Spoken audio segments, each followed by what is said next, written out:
Bless you, boys! But now we're bound for old St. John's where all the girls are dancing either way. And me Tommy boys, we're all bound away. What's happening, everybody? Welcome inside a brand new edition of the Tall Can Audio Podcast for your Wednesday afternoon. Matt Robinson with you outside the TCA studio, outside of beautiful Bytown, Canada. A safe distance, you might say, from where the frivolity and the excitement is building in the nation's capital. I am able to hide out from that, at least for now. But a man who is still right in the thick of it joins me today. Steve Bunda, you're a guy who has had to, I shouldn't paint it that way, who has covered the Sens, who has cheered for the Leafs, has done a little bit of everything. We got a lot to talk about today, man. Thanks for doing this. How are you? You know what? I'm not bad, and yes, it is weird to see. If you would have thought young Steve Bunda watching the Battle of Ontario back in 2003, 2004, 2002, back all the way back then ended up covering the Senators, and somehow my Leaf fandom is now more Leaf skepticism, where I'm so cynical and upset, even though I'm trying to be friggin' positive about them. Yeah. It's just such a weird dynamic, but it's being in Ottawa and covering the Sens, I really do appreciate, and you get to see the city, how the Sens fans are celebrating, seeing Sens Mile back, seeing the Sens back in the playoffs. It's been a good feeling. As for the Leafs, well, they're doing a very big Leafs thing where they get a nice big lead, and it feels like they're about to Leafs it away, and then Sens fans are just going to be riding high for the rest of their lives. Getting that Battle of Ontario back, it's been great to watch so far, Matt. I guess take the Leafs fandom side. Does it not feel good to just have this rivalry back a bit? Yes, it's been fun. It was more fun between games 3 and 4 than it has been after games 4 and 5. But you're right. There is something more fun about the rivalry, about being a hockey fan when both teams are in it, when it is kind of going back and forth, life and death. We can get into all of that. I'm curious. We are recording early in the day, so no hard feelings if you got other stuff to do. Are we having a pint here today, man? What's happening? Matty, I'll never leave you high and dry. I know you. Yes. I know that about you, buddy. We got pints. We have Bone Shaker, the unfiltered pale ale with a skeleton. He's riding it, 7.1% strong, dark IPA. I'm gonna go with one of those. Just felt like something a little bit more intense, mainly because of how friggin' crazy that Leaf game was last night. So that's what I'm rocking with. What are you gonna start the day with?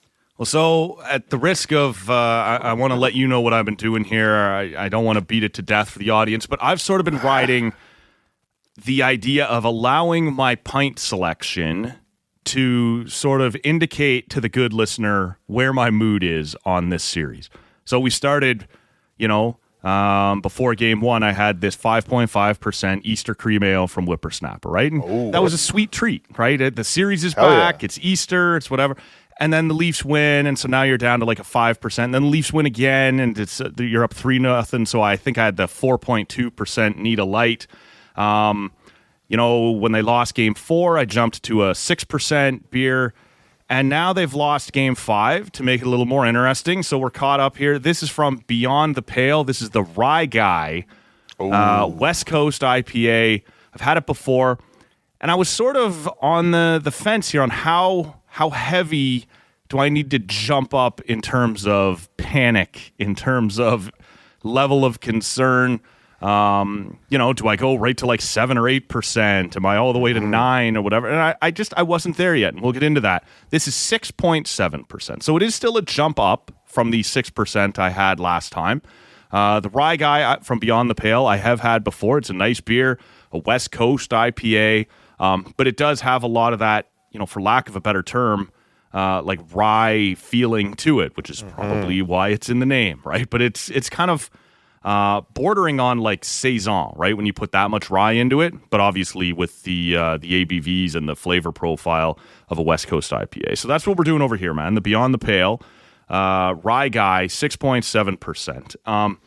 And I'll tease this now because we're going to get into it, obviously. I would say more than concerned about the Leafs right now, I'm pissed at the Leafs right now. And we'll talk about that in a second. But, buddy, I got to ask you. I saw something on your Instagram story yesterday. Oh, yeah. Are you okay? You're going to have to tell us, because, this is an audio medium. What happened to you, man? Are you feeling all right? What's gone down, and have you recovered? Like, what's going on, buddy? Oh, well, if there was ever a Monday, Matt, there was a Monday this past Monday. I was coming into work 3:30 in the morning. It's that early.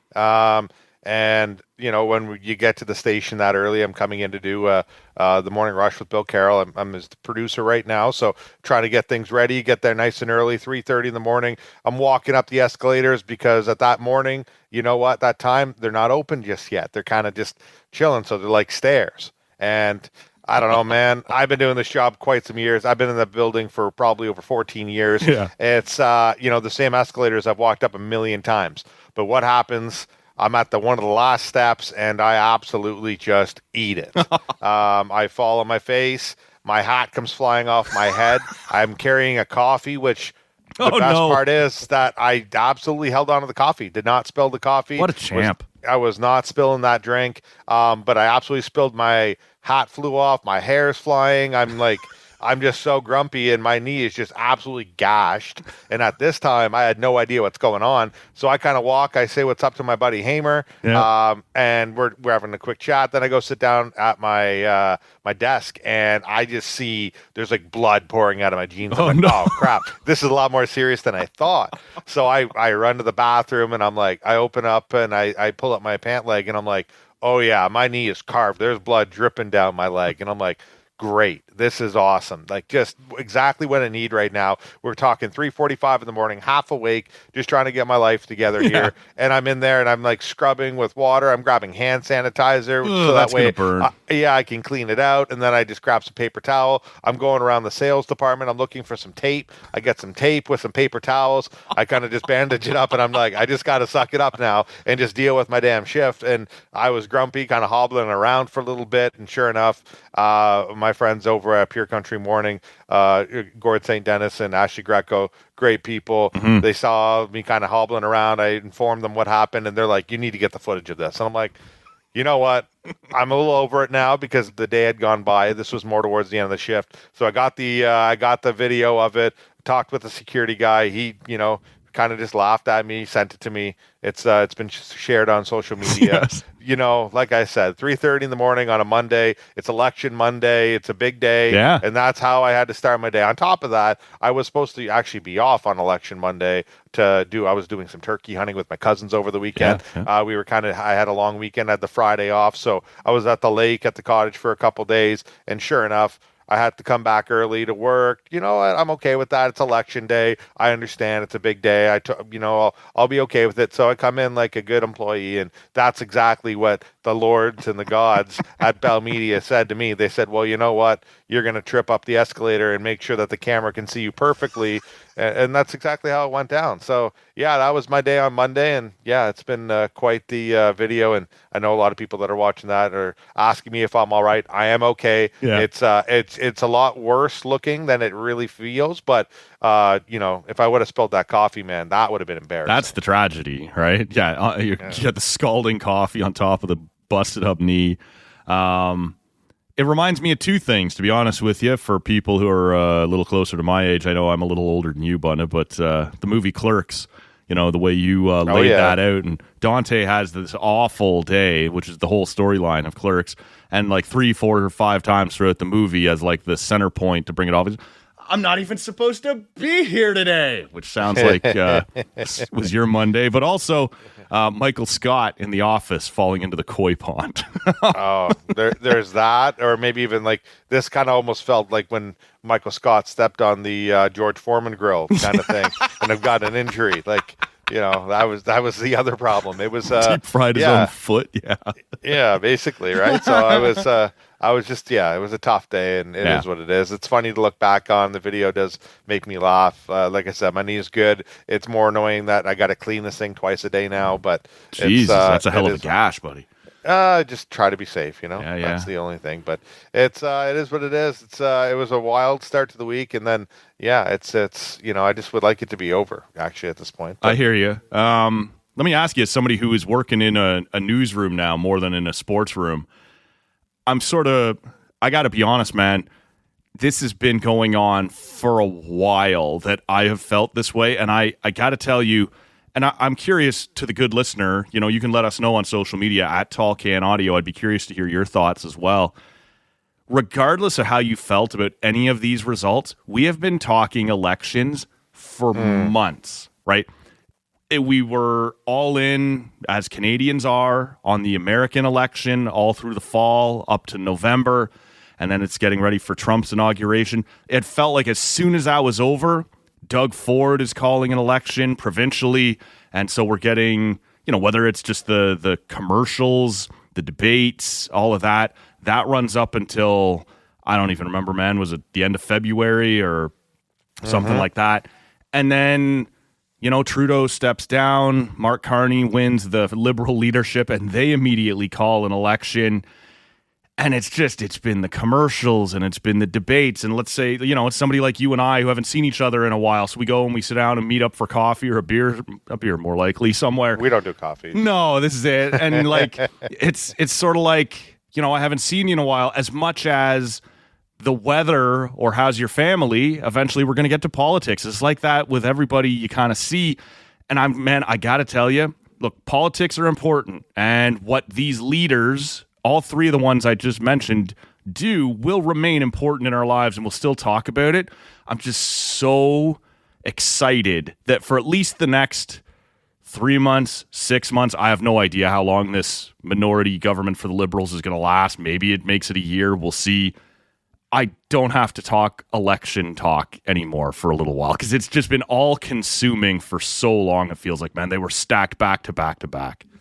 Yeah, and you could even go further back too, because it feels like forever Pierre Poilievre has been calling out Justin Trudeau to have a snap election, and Jagmeet Singh and everything that they've all three with Justin Trudeau, Pierre Poilievre, and Jagmeet Singh have been through for the last year. It feels like of arguing back and forth about politics and a snap election, and then stepping down, and the carbon tax, like you said. Then you go into the Trump stuff. Then Trump instantly kind of ties to Canada. So then it goes, Biden steps down. We go to Kamala Harris. This has been a year. It's been a long time, and it's just been very I wouldn't say overwhelming. It's just the negative news. Even today, working this morning, and it's been 2 days post-election now, and people are still obsessing and texting about how upset they are that Pierre Poilievre didn't win his own riding, or Jagmeet Singh, just how he kind of lost out on everything, and now Mark Carney this, and it's like everybody's kind of just been still consumed by it, and it's very tough because I feel like right now the political world is so divided, and in every way you look at it, even that's where you get away with sports, where I feel like a Leaf and a Sens fan can argue and have beers and all that. I don't know how often political people can have those beers and exchange it without people getting hostile. It very much is, and it just kind of it's a bit wild how things go. And like you said, hopefully now that we have a Liberal minority government, I guess we'll see if it's a year. I'm hoping it's at least a year. That'd be nice. But I'm also my problem is for the next year there's going to be a lot of complaining about the minority government, and it's basically going to force another election. There will be another election. You'll never escape it. So that's why we got to do things like watch sports, come on this podcast, and go to the lake and just sit at the lake and listen to the loons. The ice was off the lake last week for the first weekend ever so far this winter. Yeah, I was up 2 weekends in a row, and the first weekend there was still a sheet of ice out there, and I thought, you know what, that better not be here next weekend. And sure enough, it was so cool to sit on my back porch. Beauty day, I think it was last Thursday when I got up there, hearing the loons already out. It felt good to be back, and it's just so good to have those moments to just be able to clear my head and not think about politics and who's right and who's wrong, and instead just stress about sports and pull my hair out big time. No, I hear you on that, man. We got lucky at our family cottage. There was a guy coming up. There's a boat lift that we have for the boat, because it's a pretty choppy lake, so it's nice to hoist the boat up out of the water so it's not constantly slamming up against the dock and whatever. And there was a little repair needed to be done on that. When the guy came up to do that last week, he dropped the docks as well, put the Sea-Doo lifts in, it's done, in April, which is unusual. Last year we had to wait till June to get the docks put in for the people who normally did it. So like you said, nice little surprises in life. Sometimes you just sit there and watch spring arrive. An odd I guess it was Tuesday behind us where it was like 25 and then there was a storm and then it was like 4 degrees again. Yeah, it was 0 when I went to work this morning. Yeah, exactly. I couldn't believe it. Well, most people don't keep your hours, Bunda. So no, that's true. Yeah. Why don't we talk a little sports? Coming out of Tuesday, I don't know what you think the biggest story was. Carolina, Jersey. Is that what we should lead off with? Maybe not. It's the Sens staying alive. Frankly, I don't know, man. I don't know how you'd frame this one. It was a nice performance by the Sens. I didn't feel like in Game 4, Ottawa showed anywhere near the desperation I would have expected when they were being threatened with being swept. And in Game 5 at home, I didn't feel like Toronto showed anywhere near the desperation that they should have to be like, okay, whatever, we didn't get the sweep, but we're back home now. Let's put a bullet in this thing, like drag it out back and put a slug in its head and finish it. There was none of that. You and I were texting during the game about what we were seeing. I thought Toronto came out with an okay start. I wouldn't say they came out flat, but I certainly wouldn't say they came out desperate. It was an odd game, and it's opened the door to some talk that I think most Leaf fans didn't want to see. We can get to that. What did you make of the game itself, man? Yeah, I actually thought the Leafs came out playing really good. Mm-hmm. They were strong. They were all over the Sens. They were forechecking hard. They were a bit sloppy, I think, at a couple times, but I thought that, and they were absolutely out shooting them. They were all over the Sens to start the game, but then it just felt like every couple minutes, the Sens just kept kind of like, Jenga, when you got all those wood blocks all there. Yeah. So they just kept kind of kicking at the one block. Yeah. And it was like, okay, boom. And it kind of just slowed the Leafs down a little bit with a power play. Okay, all right, tough penalty. Leafs were all over them. They kind of ruined it. They got out 0-0, but I thought the Leafs were still the absolute more dominant team in that first period. Yeah. Second period comes around. They're still flying again, looking pretty good out there. And boom, what happens? A Thomas Chabot goal. Boom. There goes 3 more Jenga pegs. Boom, boom, boom. All gone. Slowed them down a bit more. But the Leafs were still ripping a bit, kind of playing good. But again, still sloppy, not capitalizing on any chances. And you go back to the start of the game, there was 2 times where Drake Batherson had the puck going across the goal line, and he just barely got beat out by a Leafs defenseman. Yes. Both times, it could have been 2-0 Sens right off the bat. That would, I think, suck the life right out of them, right out of the crowd. It would have been crazy. But I thought the way that the Leafs kind of hung on was good.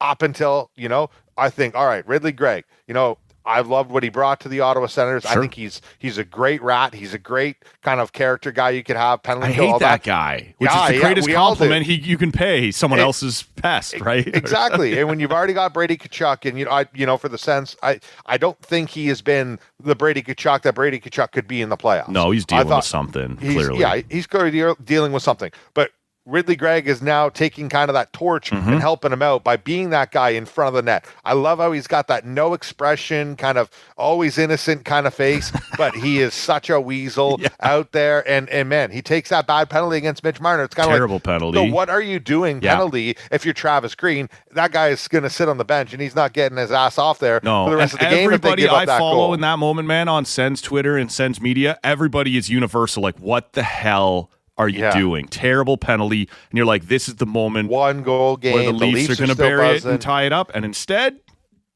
not quite what happened. Austin Matthews, terrible pass, right? Like a selfish play that was never going to pay off. Sens are off and running, bury it. And instead of, Ridley Gregg being punished for a selfish play, he gets let off the hook, which is exactly what you want your teammates to do for you. The Sens are all of a sudden up 2-0.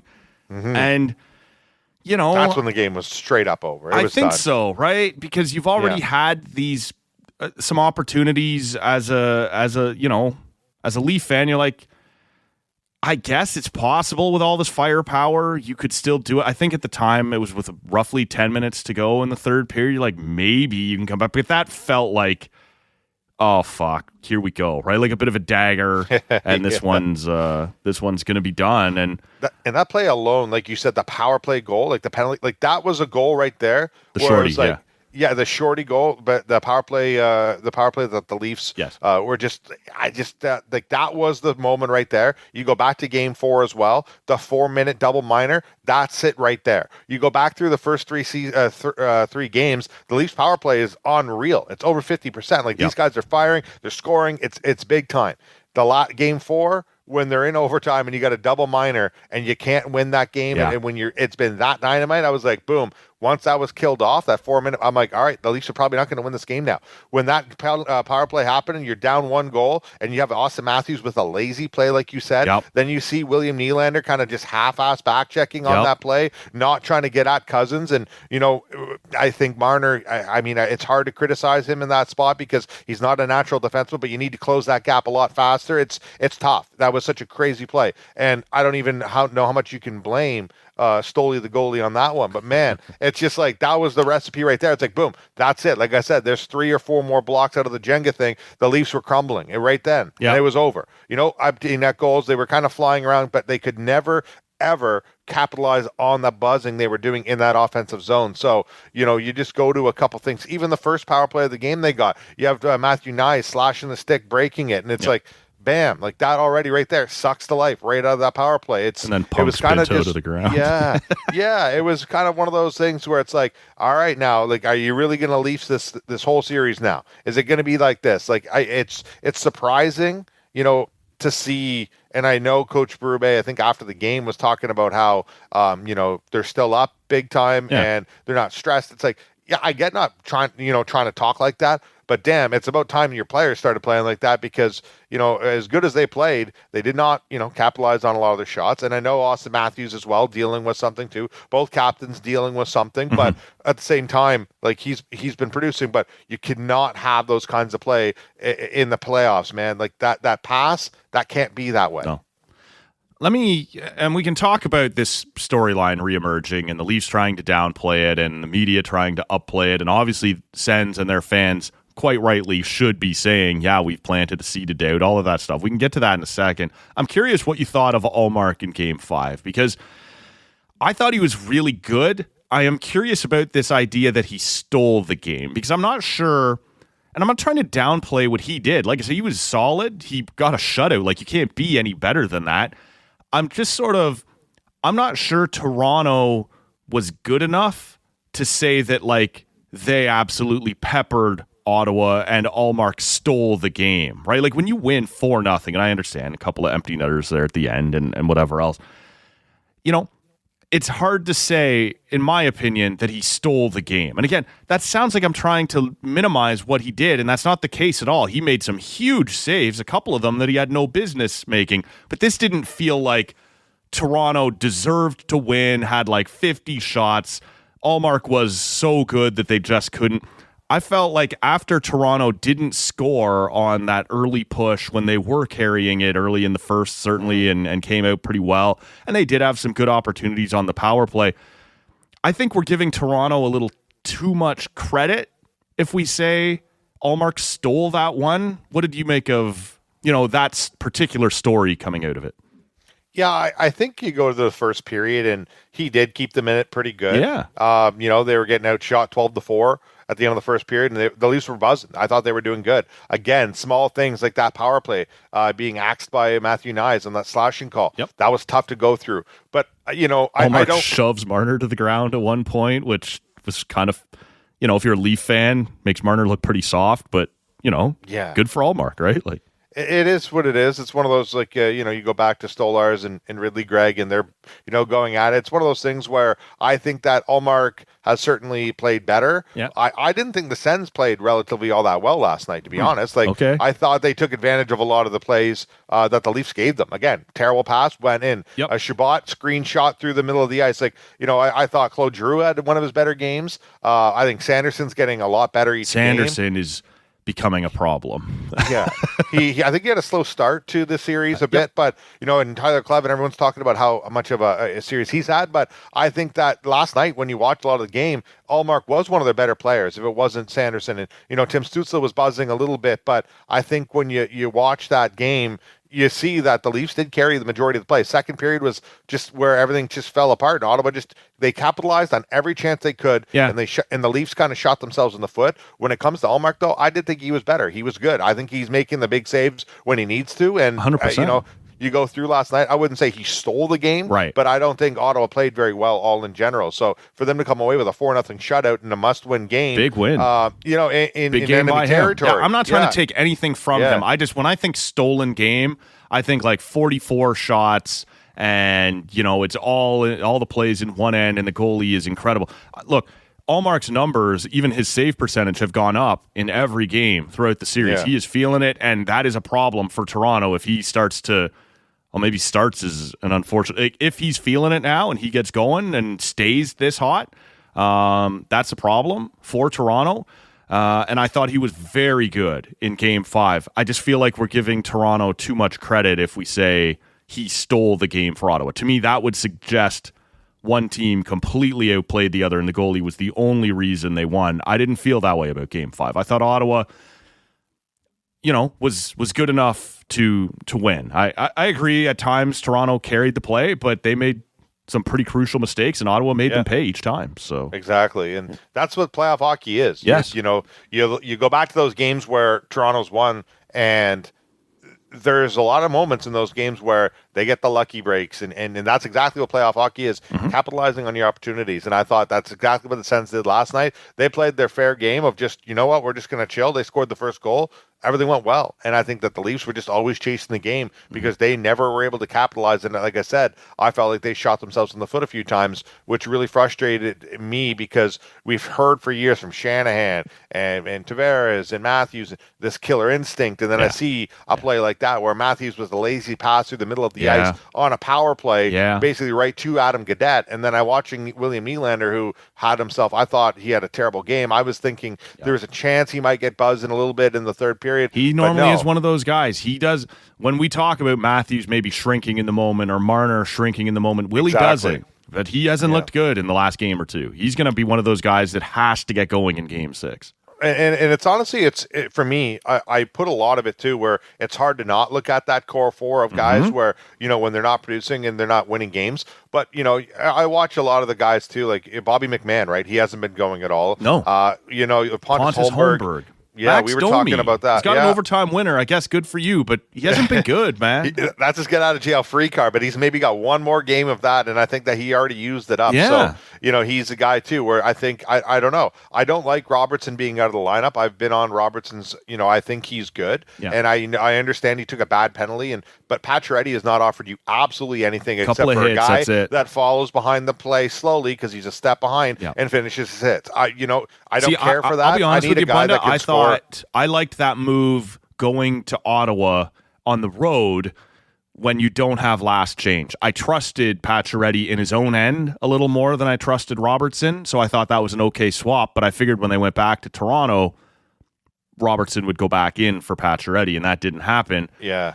And I just don't know if Pacioretty's got a whole lot to offer at this point. I don't see what he has offered at all. And this is it. And if you're, like we've just talked, like Pontus Holmberg is where offense goes to die. Like it hits his stick and it just clunks into the corner somewhere, and you probably never get it back. Max Domi is a huge problem in his own end. We were talking about Bobby McMahon, who is incredibly streaky, but it's been 15 games. Like, it has not come back around for him, since he scored. So I don't know. I saw this list on Tuesday. The Marlies had been eliminated. So Toronto called up a bunch of guys to be their black aces. And I'm looking at Alex Steeves, and I'm just like, whatever. Throw him in the lineup. I don't give a shit. Like, somebody's got to come out. David Kampf has been sitting on the sideline. He's been a big part of your penalty kill and other things. Like, he won't give you anything offensively. But I would take Holmberg out for him and see if that helped. Like, I'd sit Domi down, even though you gave him, not you specifically, Bunda, but somebody gave that guy $3.8 million for 4 years. Ridiculous. Like, we are doing the same thing now that they've done and has been the problem for years. The conversation has always been the Leafs are too run and gun, high scoring. They need to clamp it down and be more responsible. And then when we get to the playoffs, nobody can fucking score. You have Holmbergs and you have Comps, who I know I'm saying bring him back in, whatever. You have Bobby McMahon, who's not going. Like, at some point, stop being so fucking conservative. And like I said, give me Alex Steves. I don't care. Like, I'm not doing this again. No, that's why I want Robertson back in the lineup. You know, he's got that. That's right. Nick Robertson as well.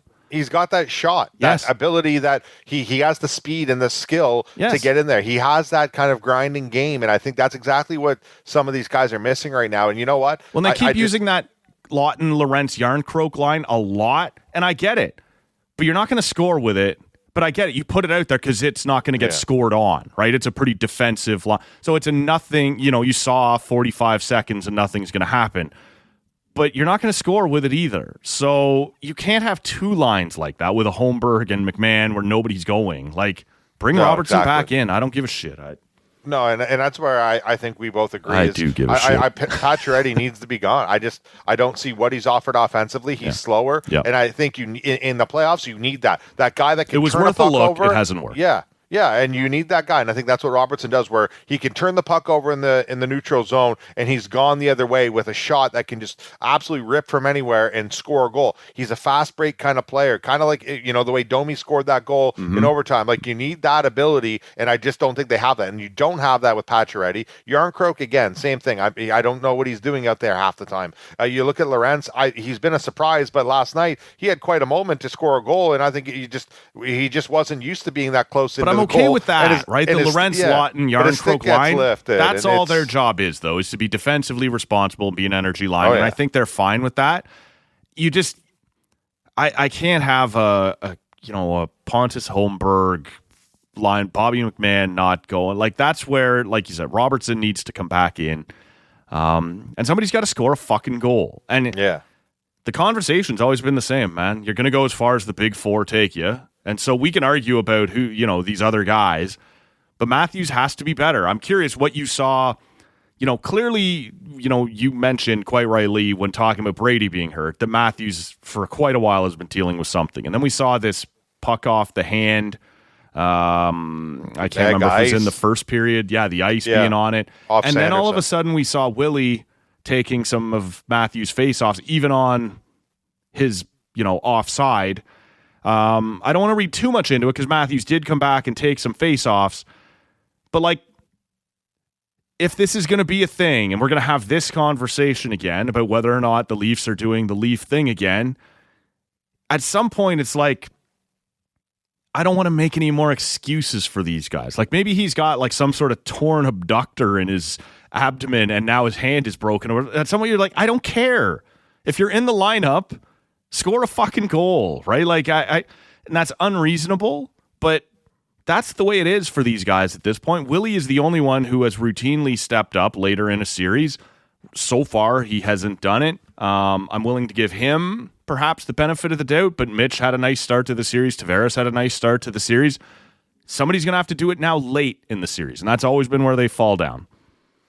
It's true. And, I look at Mitch Marner. I thought game one, he's had his best playoff game he's ever had ever. Sure. Like, he was buzzing, he was moving around, he scored. Like, he was looking real good. Since then, haven't seen much of him. And he's on the ice a lot. He's just not strong in his own zone. I've been against that one incredible pass to Matthews was also sweet. Game 2 or 3, whatever that was. Yeah. But I need more from him too. Like, and Matthews, absolutely, like you said, he's going to be in the lineup. Absolutely, he needs to do it. But right now, I'm also sitting in the spot where, okay, like, someone needs to do something. Like you said, he's got 6 points. He's only got the one goal, Austin Matthews. He clearly is banged up. But like you said, Tavares too. Like, this is a guy that, had a big year. We need them all to step up. Like, that's the thing. Like, when you need to win, when you need to win, you need your big guys, and that's exactly what you need. All big four buzzing, and you know what? That's the point of having 4 guys, because one or two of them might not be going, but maybe the other 2 are. Mm-hmm. When none of them are going, and none of your secondary scoring is going to offer you anything, that's when things run into a problem again. That's what we saw in the third period, right? All of a sudden, Jake McCabe is taking up, like,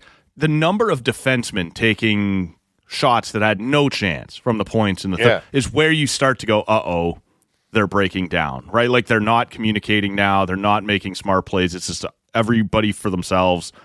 No chance point shots all over the place. We'll see, man. Like Craig Berube was brought in to be, well, he's done it before. And Chris Tanev's been a part of good teams before. Stolars and Ekman Larson were just on a cup champion not too long ago. Carlo's been a part of successful teams. They say they've rebuilt for these moments, right? To have more confidence, better personality. We'll see. And so when I said a few minutes ago, I'm not yet in panic mode, I am pissed that they didn't just finish this, come out with some desperation in Game 5, and put this to bed and say, we're not this group. We're not this team from the past. We're going to do this right now. There was no sign of that killer instinct. And so I still think the Leafs will win this series. I don't think the wild card team is going to beat the division winner 4 in a row and become just the 5th time ever that anyone has come back from 3-0 down. I don't think that's going to happen. But the Leafs have not earned the benefit of the doubt. Sens fans absolutely should be walking around right now saying we've planted the seed of doubt, all that stuff. The media absolutely has the right to be asking these questions. Does it start to feel like it's creeping in again? I don't think yet that's what's happened, but I get why that story is coming up. Like, the Leafs have earned that reputation, and I don't know, man. I'm pretty pissed at them for not just stepping up and doing something. For all we know, they come out, win 3-0 Game 6, pretty definitive game. Well, and credit has to go to the Sens too, course. Right? The thing that they have too is they've built a team that I feel like has the right amount of depth there as well. Claude Giroux, I thought, hasn't had the best series so far. Last night had a much better game, though. And he's a guy that's come back in a series once when he was with Philadelphia from down 0-3 to win the series 4-3. So he's a guy that's been through that. The Cousins edition, right? These guys that are out here right now that are playing so well, the veteran guys that are in the room helping these young guys kind of get through it. Perron getting pushed down to the 4th line and still finding a way to make an impact. Yeah, exactly. These guys Sanderson that getting better there. by the minute. Well, and Sanderson, I already think is he's the best defenseman in this whole series. He is. I think and if not, he might be the top 3 player in this entire series. He is so good. Again, slow start in Game 1 and 2. Yeah, he's feeling his way through it, trying to figure it out. But since then, he's been incredible. He has, and I think he is one of the Sens MVPs of this season. He's absolutely a guy that I think should be in the Norris Trophy conversation probably in the next 5 years. But again, that's the thing. Probably sooner than that. These series are always going to be like this. The Battle of Ontario, the rivalry, like this is the intensity. This is the love and hate. It comes. You love it because it's so intense. You hate it because it's so damn stressful and intense. Yep. Like you said, you're not stressed out, you're just pissed off. And again, I will say agree. I'm a little stressed, but I am not to the point. Like, I got people already on my Leafs Twitter timeline last night burning jerseys. And you're like, it's 3-2. They were, the fans in the arena were booing last night at the end of the game. I got time for that. Honestly, you spend that kind of money. I normally say don't boo, chill out. True. It's a regular season. The playoff prices you pay. If you want to boo, go ahead and boo. I got people burning jerseys. I got people saying it's already over. They're clearly going to lose. I got people saying they were scared at 3-0. What? I don't know how you watch the game that way, right? Like, I don't know how you can possibly enjoy being a sports fan if at 3-0 you're like, oh, here we go.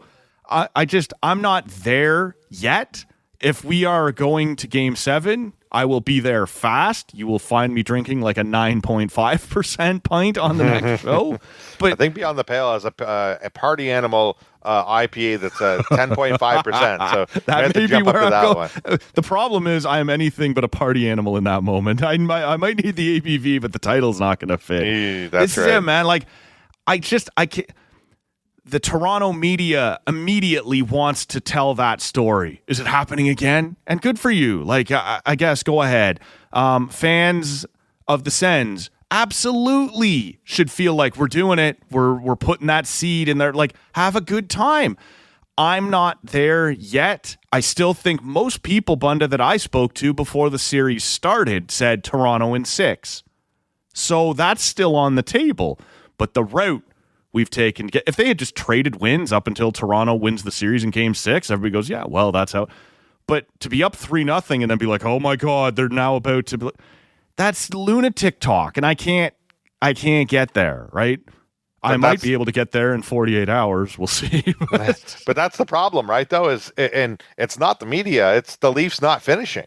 It is a little the media. That's the stressful part, though. Sure. Is until the series is over. Again, getting shut out on home ice in a game 5. That sucks. Oh, it's a bad look. That was a bad look, and that's where it's like, okay, now we're back, and we're sitting here, and it's going to be back in Ottawa. Ottawa's a real good home team.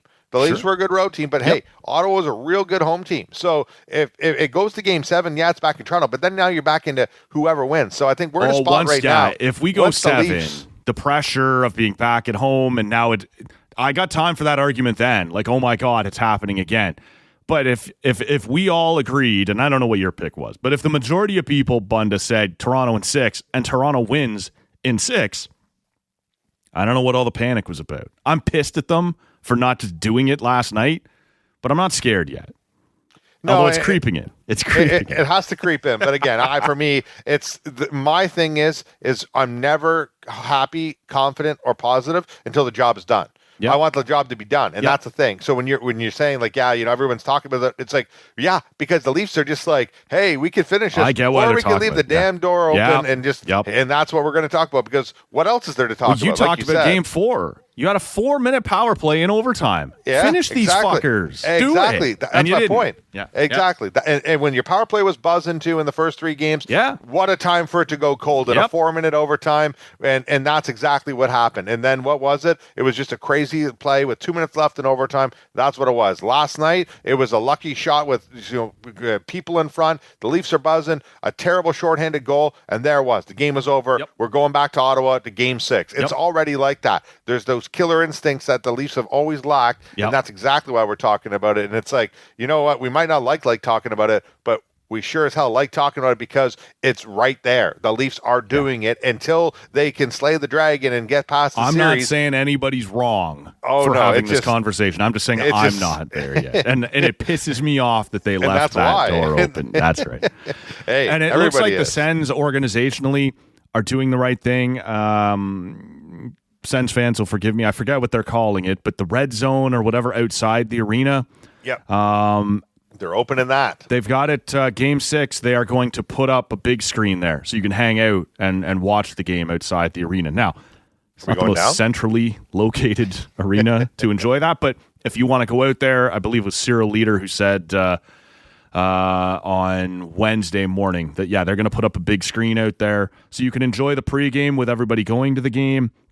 And then they're going to broadcast the game out there, which would be kind of fun as well. So the Sens are doing all the right things as an organization to ramp this up and keep building it up. Obviously, the Sens Mile has, certainly over the last couple of days, as the Sens have been tightening the grip here a little bit, Sens Mile is ramping up in terms of excitement. For me, man. Yeah, I love seeing the car flags. Like, it's such a old school. Like, it feels like 8 years ago was so long ago, but because it was, but just, feeling the playoff vibes, like you said, Sens Mile, seeing the car flags everywhere, like every second or third car has a Sens car flag. It's just cool to see that feeling and those vibes back. I love sports because it's so intense like that, but it's also so uniting, and it's like, fuck off with your car flags, but it's also like, all right, like it's pretty cool, like it's good for it. And you know what, good for the Sens doing the red zone. How much money would it take for you to get down there and want to watch that? Me? Oh God, I don't want to go. Look, I don't want to watch with other Leaf fans. Forget putting me in the middle of a bunch of Sens fans. If someone's like, hey, Matt Robinson, we'd love for you to be at Red Zone to watch the Leafs and Sens game, because if the Leafs lose, we want to take that wide shot angle where we zoom in on the crowd and we see you friggin' throwing your beer cup at openly the screen. Sobbing or something. It would take a lot of money to get you down there. But man, I envy the people that are able to go stand there looking at a screen, standing up. I need to sit down. I would not want to stand up that long. But, credit to the people that are going to go down. Like you said, a little bit different for the Sens. You're going to have to get out there, hopefully not pay $30 for parking. Well, this was the other thing Cyril Leader said. If you're coming to do this, maybe take public transit, maybe carpool, because obviously most of the parking is taken up by people going to the game. But they do want to allow this sort of community feel outside the arena, which is cool. And they should lock into that. Anything else on this series? I want to get your take on a couple other things here, unless you had anything else you wanted to add on. No, we can move on, but I do personally think that the Leafs do end it in Game 6. I think that this is where it is. I've been joking around. I thought the sweep was coming. I originally predicted Leafs in 5, right? But I have a hard time believing that Craig Berube and this core 4, like, dude, if they really do blow this and forcing a Game 7 is already bad enough. But if that actually happens, Matty, like that, this core, like there's no way. And I know that Marner and Tavares are free agents, but it's about time that they got some new looks in this team, because if these guys can't find that killer instinct to finish the series in Game 6, Game 7, I know it's still possible. Yeah. It just, you didn't need to let it get this way. Yeah. I think that's where I'm at as well, is at this point, I still believe the Leafs are going to win, but you have forfeited an opportunity here to get some rest. Your goalie is a guy who isn't used to playing every other night. You could have given him almost a week off. Florida has now taken a stranglehold on Tampa, and they're in a position to finish this off on Wednesday, so all of a sudden they might be the team getting rest while you're still slugging it out with Ottawa. A lot of blown opportunities here. If Toronto was to do the unthinkable and allow Ottawa to come all the way back and win this, I don't know. I'm already sort of dead inside, I guess. But that's good. Marner's gone. Tavares is gone. Whatever. I don't know. We can cross that bridge when we get to it. I don't think that's what's going to happen. You're asking. Look, take the names out of it, right? I'm a Leaf guy. A lot of people listening are Sens fans. You're asking the division winner to lose 4 in a row to the wild card winner. It's possible, but I don't think it's super likely. So that's what I'm hanging on. I'm trying to remove the Leafs' damaged fan base persona from it and just look at the numbers, right? It's a division think that might winner. be the most negative positive look at it that you can ever have. Yeah. Well, here we are, man. I want to ask you in a second here about the NFL draft and the big story that came out of that. But before we do, I'm sort of curious. I know you haven't been able to watch most of the Western series with the hours that you keep, but what's been the most compelling series for you throughout the rest of these playoffs thus far? We did see Edmonton seem to pop the bubble that the LA Kings seemed to had going. They were up 2-0, all of a sudden find themselves down 3-2. New Jersey were eliminated by Carolina. They didn't have Jack Hughes plus 3 other defensemen. That was a little rough. Montreal's hanging tough. I say that here on Wednesday. I don't know what Wednesday night holds. But they're doing as well as could have been expected in that matchup. Dallas, Colorado's been a bit of a blast here. We've seen Landeskog return. Dallas holding strong without Robertson and Heiskanen. What's had your attention here as we've moved through the first round outside of Toronto, Ottawa? Yeah, I've been kind of keeping an eye on a few different things, but it has been hard to watch every game like I'd love to. But, Winnipeg getting off to a bit of a slow start and the Oilers getting off to a bit of a slow start. Not that I think they were heavy favorites in both series, but, credit to St. Louis for making that a series. And, the LA Kings, I thought, they're okay, but, I thought McJesus and the Oilers would probuld win that game. I really thought, man, I thought LA might do it this year. I just thought Edmonton was so disjointed, and with Ekholm being hurt, and yet here we sit now. Edmonton makes the comeback, and you're like, oh right, I forgot they have 2 of Superman playing on their team. Yeah, it's true, and a couple of the other series are just whatever. Like Dallas, Colorado. Stars being up in that series, didn't see that really coming, but. It is. I think I actually had Colorado to sweep that series. Wow. I was pretty high in Colorado, but I want to bring up the Florida Panthers and Tampa Bay Lightning because I feel like that series has just been everything opposite of what I wanted it to be. I wanted it to be kind of spicy and fiery, been spicy and back and forth. But I think it's been a lot more dirt, like some very questionable hits, some dirty kind of play, and it's 3-1 for the Panthers, and I think they're going to probably win it tonight to end that series. Yeah. And it just kind of underwhelming. I go back a couple years ago and I'm thinking back and forth, end to end hockey hits. It's crazy. It's fast. Now in this one, it's just been kind of like, whatever series, and there's been some cheap shots, some dirty hits from the Kachuk, and Gensel on Gensel, I believe it was, and he just got wrecked. And there's been a couple of plays where I'm just like suspended, Hagel suspended, it's just, and it's like this just kind of just isn't as fun to watch. Like I loved a couple of years ago when these two had that rivalry, and there was that spice, and it was must watch hockey. I feel like watching that series has just been very very little of what I wanted for an when I watched that series, man, I'm looking at it like I came in thinking Tampa was absolutely rolling. They had sort of been disrespected in the second half. I think most people thought they were maybe on fumes. The final fumes of that cup core that they had, and yet they get rolling. Vasilevsky suddenly starts to look like prime Vasilevsky again. They almost win the division. Meanwhile, Florida sort of sags down the final third of the season, ends up in third place.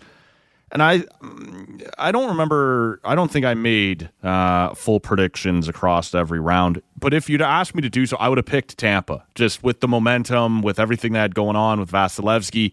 Ekblad was going to miss the first two games, coming off the end of his suspension. We didn't know how healthy Matthew Tkachuk would be coming off his injury. I would have picked Tampa. And so to see Florida sort of, I wouldn't say easily, but just sort of like, yeah, here we are, motherfuckers. It's playoff Florida Panthers again. And it's Tkachuk, Bennett, and Marchand on a line, and you're like, that's a nightmare that nobody wants to play against. I'm a little surprised at where this one was at. It certainly looked like in Game 4, Tampa was going to tie that series. All of a sudden, Florida scores 11 seconds apart to jump into the lead. I don't know. There's still some spice there. Maybe this sounds crazy. Maybe the talent isn't quite where I thought it would be. But it's been an interesting series, and certainly there's some animosity there. Like, I think I've seen a few people mention that the Battle of Ontario has had less venom, right? Like less physicality, less go fuck yourself energy to it, whereas Florida and Tampa is almost nothing but go fuck yourself energy, right? Where they're going hard at each other over the line multiple times, as you've pointed out, but there is hatred there in that series.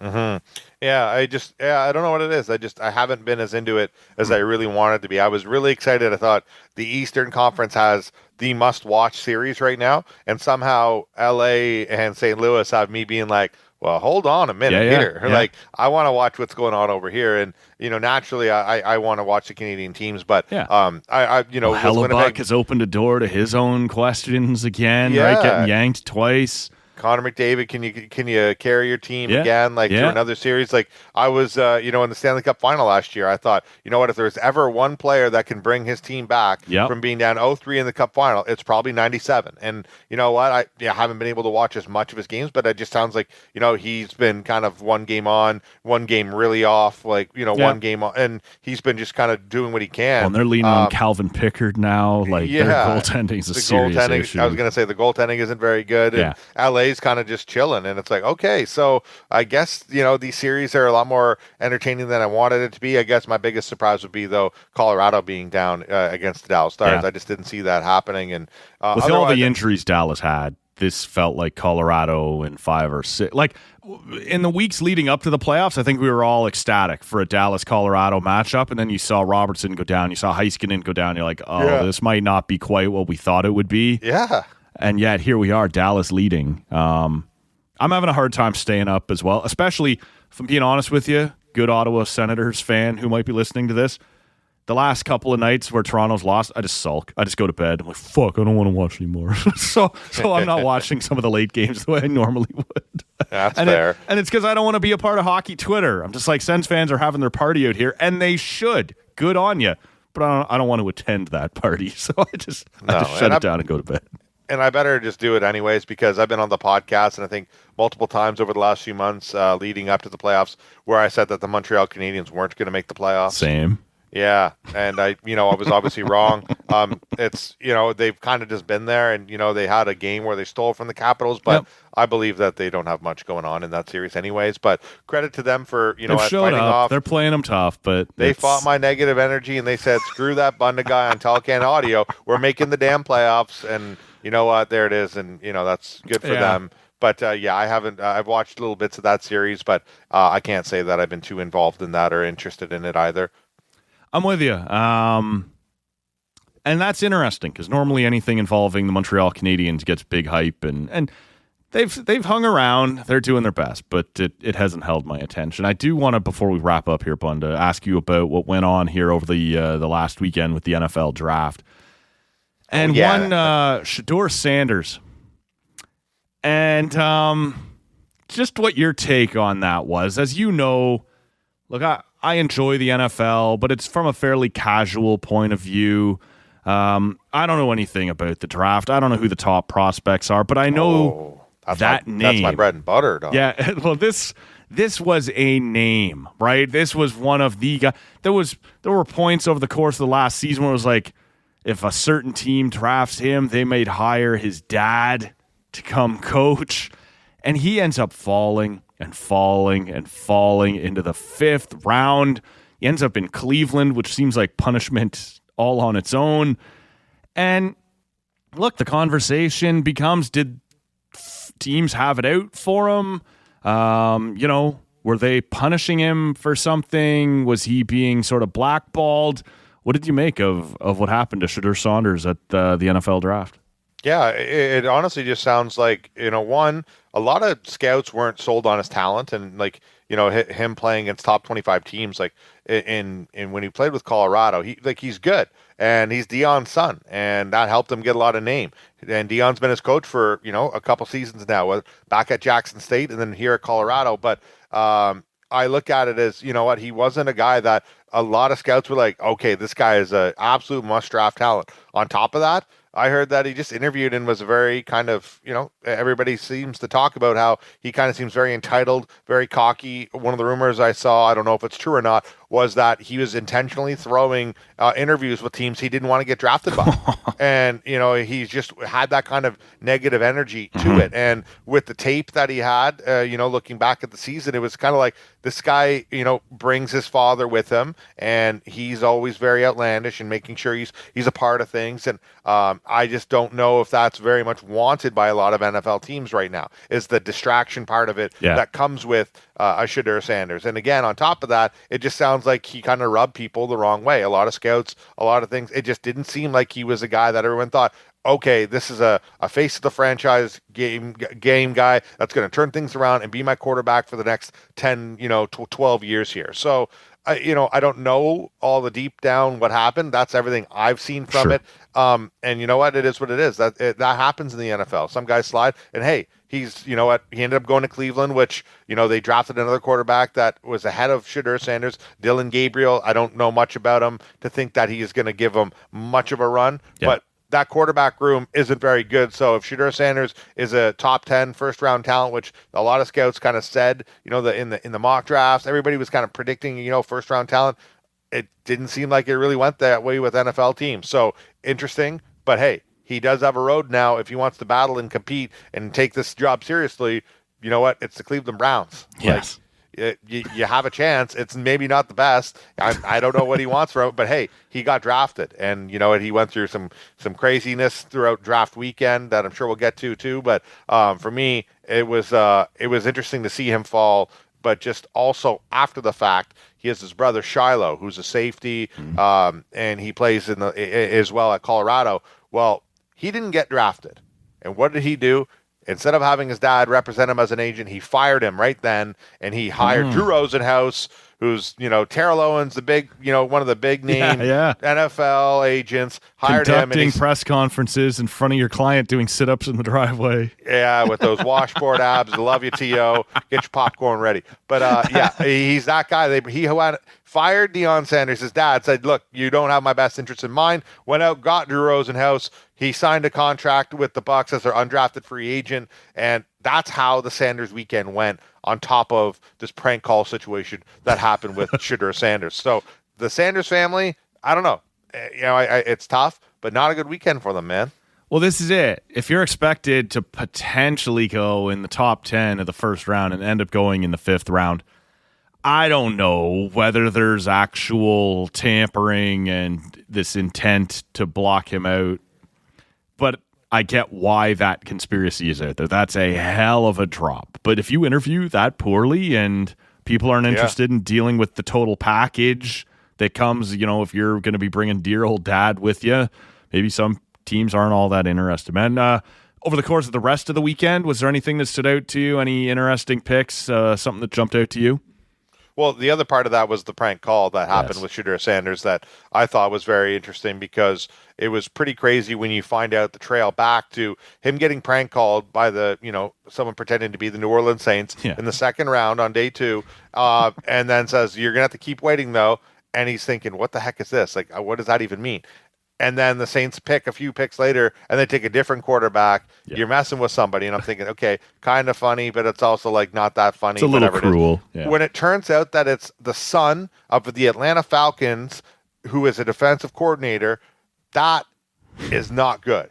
That is terrible. Yeah. Your son, it's a very, very bad look. And I thought, it's one thing for being a punk idiot, like whatever, to do that, but to be the son of a defensive coordinator of an NFL team, and you went on his iPad, you took the number, you knew you were going to do something with it, and that's what you did. You kind of ruined the guy's kind of draft moment, which whatever. That's, it's ridiculous. I'm not condoning it at all. Yeah. Well, the fines are out now, and this is what happened. Now, the Falcons are getting fined $250,000. The whole organization for that. Meanwhile, the coach, your dad now, is getting fined $100,000 for leaking the number. The league specified that by saying it was failing to prevent the disclosure of confidential information distributed to the club in advance of the NFL draft. Okay. So, you're the son of a defensive coordinator. You just cost your team, your dad's team, your dad, $350,000, because I could tell you the Atlanta Falcons are not going to be happy with the defensive coordinator when his son is doing that. Probably that's just, your dad's a coach. That's idiotic moves. Like, what are you doing, son?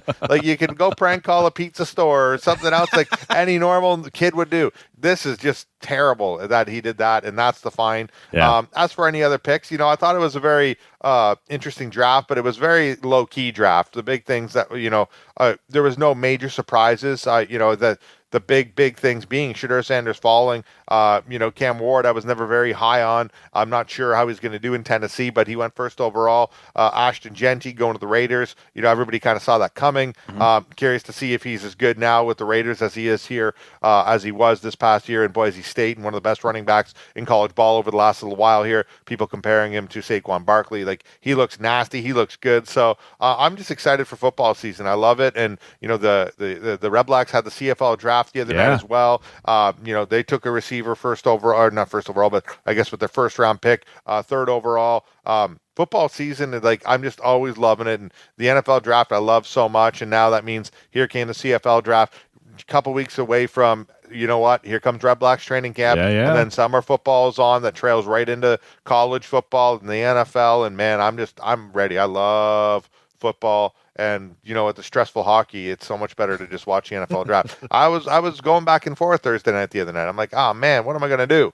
But I love it. It's good. We are approaching that time. Yeah. CFL training camps underway here within the next couple weeks, and preseason games will be off and running. And yeah, the CFL draft, the NFL draft, it's all going on, and all of it while we're trying to figure out what's going on in like a Carolina, New Jersey playoff hockey series. So it's a busy time of year, man. You love to see it. The NBA playoffs are going on right now. That doesn't have my attention a whole lot. But it's a crazy time of year for sports and beauty. It's a terrible time to be locked out of your studio, but that's a whole other story, Bunda. That's a story I don't envy. I feel for you, Matty. Yeah. I hope that gets figured out soon and we can be back, crushing some pints and talking some sports, and hopefully, maybe a second, third round Leafs series. Ooh, yeah. That'd be nice. Nice. Everything about that sentence makes me feel good, Bunda. Listen, as a Tampa Bay Buccaneers fan that didn't watch his team make the playoffs for 13 years, win a playoff game for like 17 years, when you win those games, that's when those matters that moment matters so much more. So I think that I'm trying to think positively right now. That's all I'm doing. All right. I'm going to follow your lead on that. I will say that positivity was not necessarily shining through in your text messages last night while we were venting about what was going on. But 24-hour rule. This is it, man. This is it. You got to sleep on it, right? You got to sleep on it. So, yeah, who slept? Steve Bunda, man, thank you so much for doing this, buddy. Always appreciate you.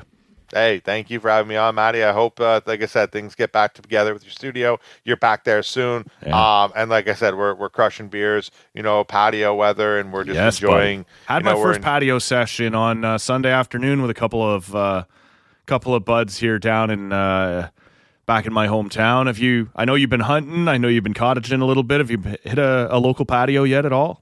Yes, I did. I've hit a couple of them up and just passed this weekend as well. When I came back on Sunday, I went and I hit up Irene's on Bank Street. Yeah, nice. Yeah, exactly. So it's been nice that the weather is like this because we've had some hot, it feels like one other day we'll get, like you said, 20 degrees and it's beautiful. Then the next day it's like 4 and it's Honestly. like, cool, piss off spring. Let's go. It's nice, but just stop. This is it, man. Tuesday was like 27 degrees. One storm and then like 4 degrees. And you're like, fuck. So I was at the Jester's Court and then the Old Flame down in Port Perry, and then we'll get out on some patios here back in the nation's capital when I have a home to live in there again. So we'll see what all that looks like. Bunda's always good for stepping in remotely. Appreciate you for that, man. Quickly, final pick on this series. Leafs in 6, Leafs in 7, Sens in 7. What do you got? Leafs in 6. I think they're going to win 5-1 tomorrow night here in Ottawa. You know what? That sounds good to me. I'll take that too. Leafs in 6, 4-0, I'll say. Somebody makes a definitive statement, steps up. 2 from Willie, 2 from Matthews, shutout from Stolars, and then we go get rolled by the Panthers. We'll wrap it up here. Where's that positivity going? Well, it drains quick. For Steve Bunda, my name is Matt Robinson. Thank you so much for listening. We are here, whenever we can be, at Tall Can Audio on your favorite podcast app or social media feed. We will see how things shake loose from here, what goes on in the series, and whether or not I need to grab a much stronger beer for what happens on Thursday night. We'll see. For Steve Bunda, my name is Matt Robinson. Thank you for listening. We'll catch you next time. Yo, can warriors are drinking it down. Raise your voices and stare at this town. We're the champions of craft beer and sport. Tall Can Audio